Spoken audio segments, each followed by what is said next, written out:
জি কর কাণ্ডে এই যে এত রাত দখল আন্দোলন প্রতিবাদ এরপরও বিভিন্ন ঘটনা আমাদের রাজ্যে কিন্তু ঘটেছে।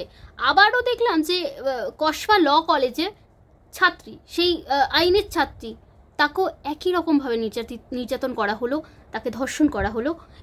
সেই নিয়ে সরব হচ্ছে এখনও মানুষজন, কিন্তু জি কর যেভাবে থিতিয়ে গেল এটাও কি সেমভাবে থিতিয়ে যাবে বলে মনে হয় আপনার? দেখুন, যারা বর্তমানে রাজ্যের শাসক দল, সম্পূর্ণটা তো এই শাসক দলই করছে। শাসক দলেরই কর্মীরা, তাদেরই গুন্ডারা এই ধরনের ধর্ষণ, প্রমাণ লোপাট সব কিছুর সাথে যুক্ত। এবং যেই শাসক দল বর্তমানে শাসন করছে, এই কুশাসন চালাচ্ছে, তাদের একটা অহংকার যে তাদের তো সরকার পড়বে না, তারা 200-রও বেশি তাদের কাছে বিধায়ক আছে। ওই জ্যোতি বুদ্ধবাবু বলতেন আমরা 235, ওরা 30। তো ঠিক বর্তমানে মমতা ব্যানার্জির অহংকারটা ঠিক সেই জায়গাতেই গেছে যে উনি যা পারবেন তাই করবেন, উনি যত অত্যাচার করার উনি সব কিছুই করবেন, ওনাকে কেউ সরাবে না, কারণ উনি ক্ষমতায় বসে আছেন।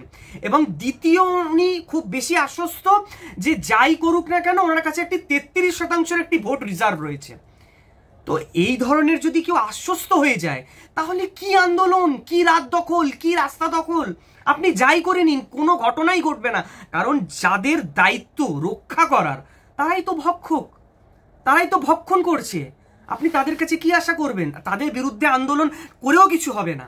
একটাই উপায়, ভোট যখন হবে তখন ওই 500 আর 1000 টাকা দেখে ভোট দেবেন না, তখন ভোটটা দিন নিজের পরিবারের সুরক্ষা, নিজের মা বোনের সুরক্ষার জন্য। ঠিক এই প্রশ্নটাই আমি করতে যাচ্ছিলাম যে 26-এর যে ভোট আসছে তাতেও মমতা বন্দ্যোপাধ্যায় কিন্তু বুক ঠুকে আগেই বলে দিয়েছেন যে সেখানে তিনিই জয়ী থাকবেন, এখনও আছেন, তিনি তখনও জয়ী থাকবেন। বিজেপিকে তো এই রাজ্য ছাড়বেনই না, বিজেপি পারবেও না মানুষের মনে জয় করতে। ওই বললাম 33%, উনি 33% একটি ভোট ব্যাংক তৈরি করেছেন, যারা মালদা, মুর্শিদাবাদ, মহেশতলাতে মন্দির ভাঙে, হিন্দুদের উপরে অত্যাচার করে। সেটা বিশেষ সম্প্রদায়। দুধেল গাই ছিল এতদিন, এখন শুনছি নাকি তারা ছেঁড়া চটিতে পরিণত হয়েছে। এই 15 বছরে দুধেল গাই থেকে ছেঁড়া চটিতে পরিণত হয়েছে। এরপরে ওনারা কি হবেন সেটা আমরা দেখব। কিন্তু এই 33%-র সাথে কিছু 10-12% রয়েছে ধান্দাবাজ লোক। কিরকম ধান্দাবাজ লোক?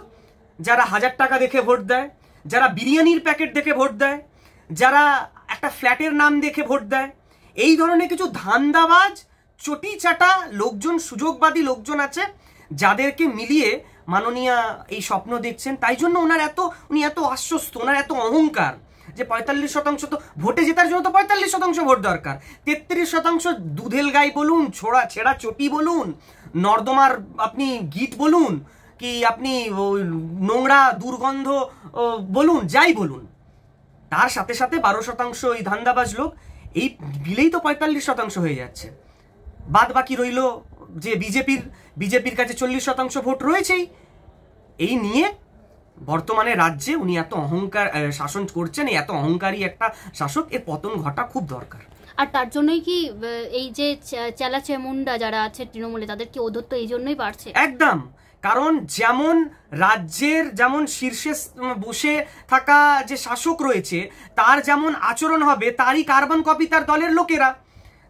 তারা দেখছে যে অনুব্রত মণ্ডল যদি আজে বাজে কথা বলে যদি বেঁচে যাচ্ছে, যদি তার বিরুদ্ধে কোনো রকমের ব্যবস্থা নেওয়া হচ্ছে না, যদি শেখ শাহজাহানের বিরুদ্ধে যদি মমতা ব্যানার্জি কোনো ব্যবস্থা নিচ্ছে না, যদি তৃণমূলে একের পর এক দুর্নীতিগ্রস্ত নেতার বিরুদ্ধে যদি কোনো অভিযোগ আসার পরে যদি কোনো ব্যবস্থা নেই, তাহলে তার বিরুদ্ধেও কোনো রকমের ব্যবস্থা হবে না। তাই জন্য তারা ধর্ষণ করে ভাবছে যে তারা একদম খুলে বেড়াবেন, আর তারা ঘুরে বেড়াবেন। তাই জন্য তাদের এত বেশি দাপট।